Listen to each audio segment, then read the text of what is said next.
Today, we're diving into a topic that touches the very core of our society, the significance of human rights and the complexities of mental health.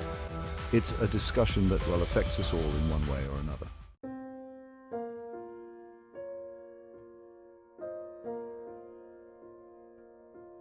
The purpose of this video is to explore a challenging question.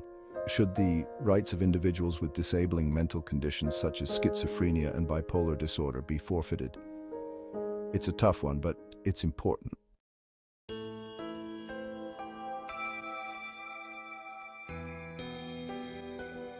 So let's take a moment to outline what we'll be covering.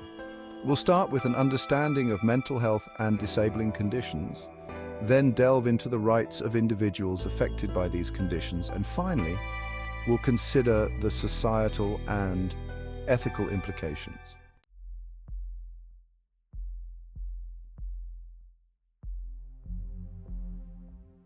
In this section, we'll spend about 8 minutes gaining a deeper understanding of mental health and disabling conditions. We'll look at what these conditions are, how they impact individuals, and why it's so crucial to address them with empathy and respect.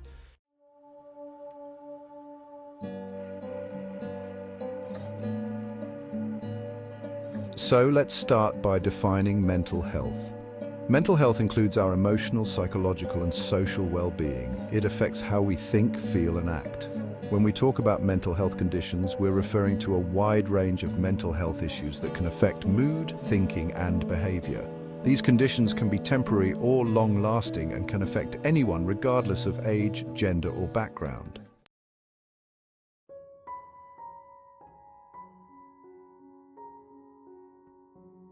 Now, let's take a closer look at schizophrenia and bipolar disorder. Schizophrenia is a severe mental health condition characterized by disruptions in thought processes, perceptions, emotional responsiveness, and social interactions.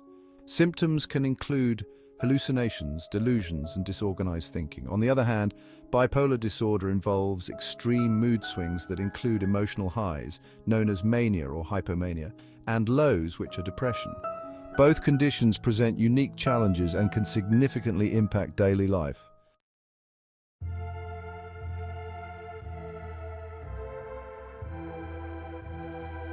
Unfortunately, there's a lot of stigma associated with mental health conditions. Many people hold misconceptions about what these conditions are and how they affect those who live with them. This stigma can lead to discrimination, social isolation, and a lack of understanding or support. It's important to challenge these misconceptions and promote a more compassionate and informed perspective on mental health.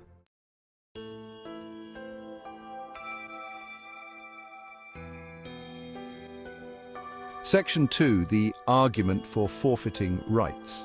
Now, this is a complex and often controversial topic. The idea here is that in certain situations it might be necessary to forfeit some individual rights for the greater good. This argument is often based on the belief that sometimes the state needs to step in to protect individuals from themselves or to protect society from potential harm. This could involve, for instance, involuntary treatment or hospitalization. It's a delicate balance, really, between personal freedom and public safety.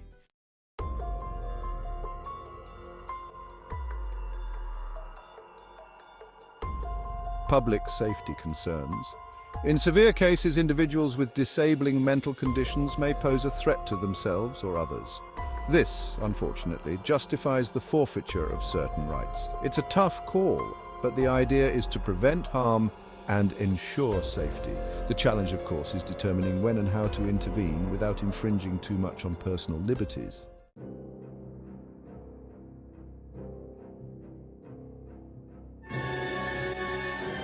Examples. Let's look at some cases where individuals with untreated mental health conditions have caused harm. These instances sadly highlight the potential dangers of not addressing severe mental health issues promptly. Each case is a stark reminder of the importance of timely intervention and the difficult decisions that sometimes need to be made to protect both the individual and the community.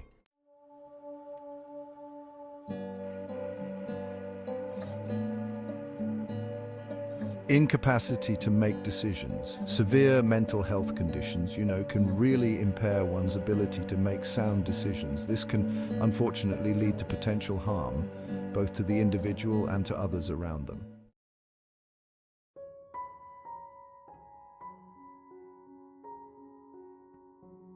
Legal precedents. There have been numerous legal cases where individuals were deemed incapable of making their own decisions. As a result, their rights were restricted to protect both their well-being and the interests of society.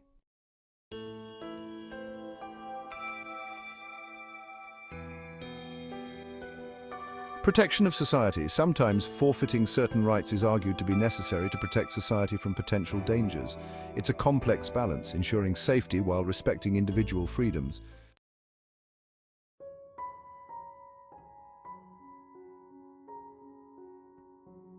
Compare this to other situations where individual rights are limited for the greater good, such as in cases of contagious diseases.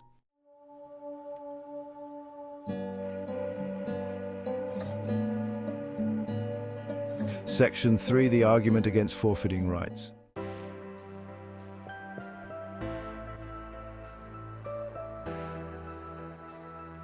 Human rights perspective. Argue that all individuals, regardless of mental health status, have inherent human rights that should not be forfeited.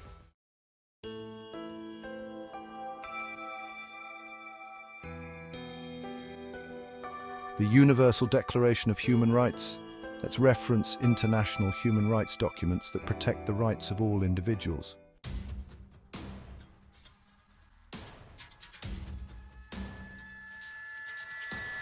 Now let's discuss the slippery slope. There's a real danger in allowing rights to be forfeited. It opens the door to potential abuse and discrimination, which, frankly, none of us can afford to ignore.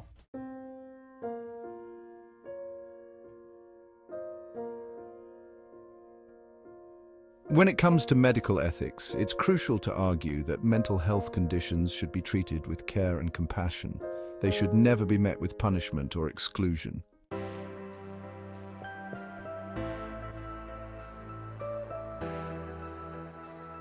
Treatment versus punishment.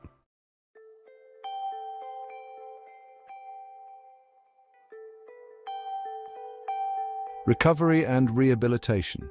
Discuss how many individuals with mental health conditions can recover and lead productive lives if given proper treatment and support.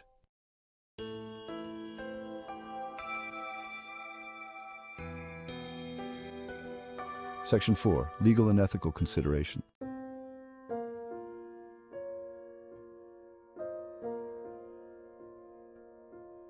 Legal frameworks. Let's take a look at the legal protections that are in place for individuals with mental health conditions.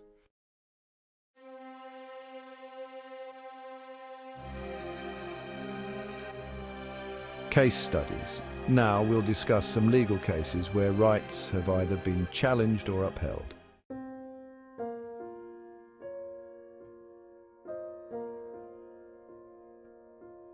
Ethical dilemmas. We'll explore the ethical implications of forfeiting rights, including respect for autonomy and the principle of do no harm.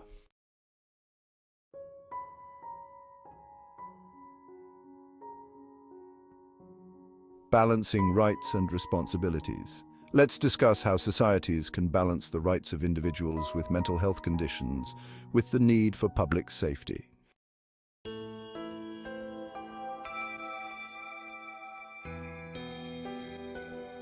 Section 5. Social and cultural perspectives.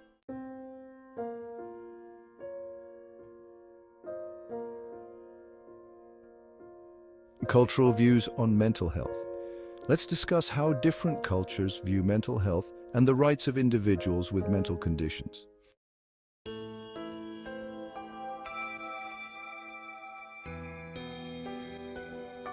Impact of culture. Explore how cultural beliefs can influence the treatment of individuals with mental health conditions.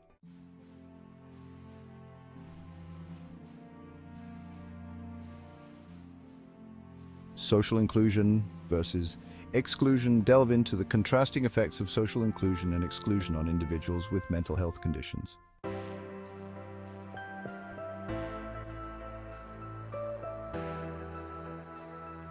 Role of the community. Discuss how communities can support individuals with mental health conditions and protect their rights.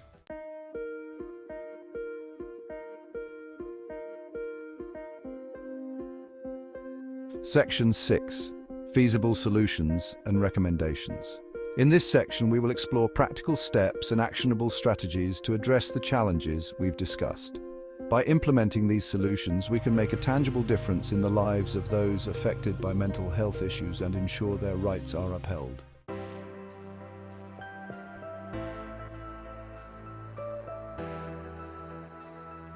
Improving mental health services.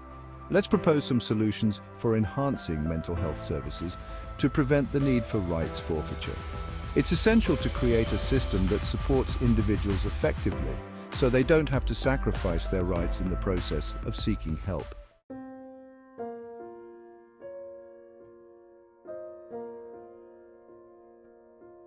Access to treatment. We must emphasize the need for accessible, affordable, and effective mental health care.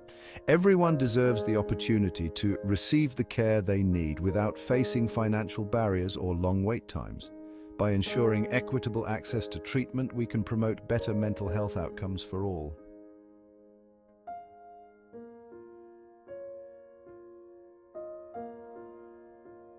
Legal safeguards are essential. We recommend implementing robust legal protections to ensure the rights of individuals with mental health conditions are upheld.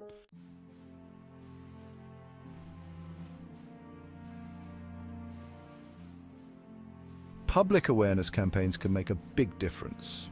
By suggesting these campaigns, we aim to reduce stigma and promote a better understanding of mental health issues among the general public.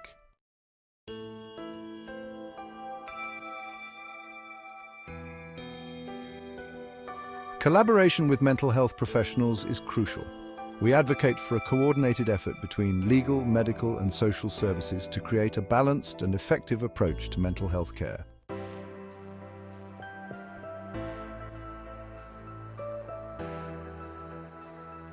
As we reach the end of our journey, it's important to reflect on the insights we've gained.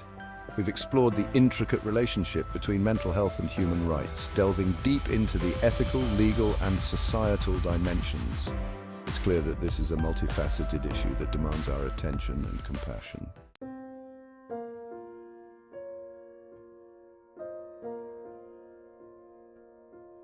Let's take a moment to summarize the main arguments we've encountered. On one hand, there's the perspective that individuals with disabling mental conditions might pose a risk to themselves or others, potentially justifying certain restrictions on their rights for safety reasons. On the other hand, there's a strong argument for upholding the inherent dignity and rights of every individual, regardless of their mental health status. Balancing these concerns is no easy task, and it requires a careful, nuanced approach.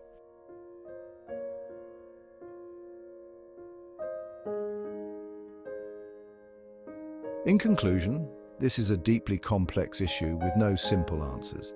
It's essential to consider all perspectives and to approach the topic with empathy and respect. We must strive to protect the rights of individuals while also ensuring their safety and well-being. Ultimately, the goal should be to create a society that supports everyone, offering compassion and understanding to those who need it most.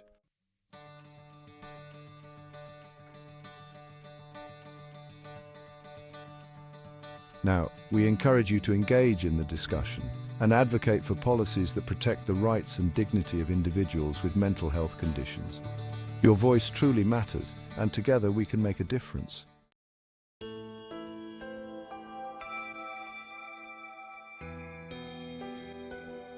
Thank you for joining us on this journey. We hope this presentation has been enlightening and inspiring. Please stay tuned for the closing credits.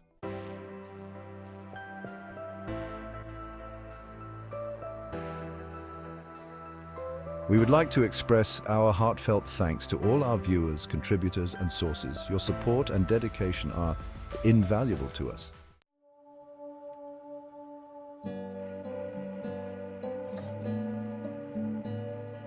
For those of you who want to dive deeper, we've provided links and references for further reading and resources. Continue to educate yourself and others.